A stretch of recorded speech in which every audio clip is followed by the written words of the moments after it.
Hi, I'm Hillary Knox, VP of Member Experience at La Plata Electric Association, and this is your LPEAwire for April.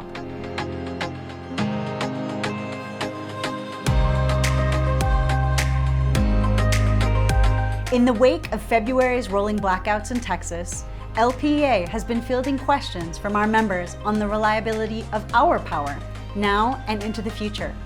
I sat down with LPEA's CEO, Jessica Matlock, to discuss this question. Jessica, thank you very much for joining us. As you know, we've received a lot of questions since the Texas blackouts. Our members kind of curious about what we're doing to ensure reliability. And one of the main questions that we've gotten is, how do we know that what happened in Texas is not going to happen here? So what's your response to that? Yeah, it's a good question, Hillary. I think a lot of us have friends down in Texas, so it is very dear and near to our hearts. So what we did right away is just make sure that our grid is stable. And we contacted a lot of our partners to say, how are we protected in our state? Our equipment out here is weather protected for cold weather. Texas did not have those protections.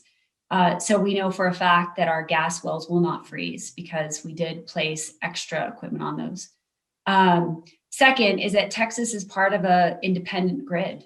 It's called ERCOT. We do not have that. We're part of the Western Interconnect Grid, which is one of the largest in the United States. So we have a great diversity of energy that we can pull from to make sure that we don't have the same issue. That's great. I know that a lot of people will feel better when they hear that and know that we have a lot more backup power sources to go to if, God forbid, something were to ever happen like that here. But another thing we're hearing a lot is there have been some that have claimed that an over-reliance on renewable energy, specifically wind energy, was to cause for these outages. People also know that LPEA is exploring different types of renewable and low carbon energy for our future. So how would you answer folks who want to know how we're going to maintain our reliability even as we pursue low carbon power sources? Yeah, that's a great question as well. So just to be clear, though, the outages in Texas were not solely the fault of renewable energy.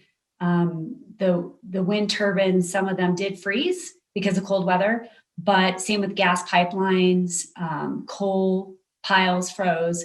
So there was a larger supply infrastructure issue in Texas. And because of that, and because they're an independent grid, they weren't able to call across state lines to get additional energy. So for La Plata Electric, we do have a goal of reducing our carbon footprint 50% below 2018 levels. But at the same time, we're making sure that we do that in an affordable way. So we won't go to that goal if we cannot maintain our rates. So that's very important. And I think the other thing we're thinking about is that, yes, we'd like to bring in renewable energy, but you have to firm it with baseload power.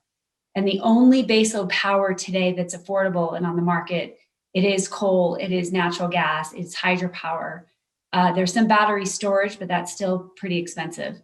So we're looking at all options. I don't think we have to choose one over the other. The point is that we need to diversify our energy mix so that we don't rely on one source at all times.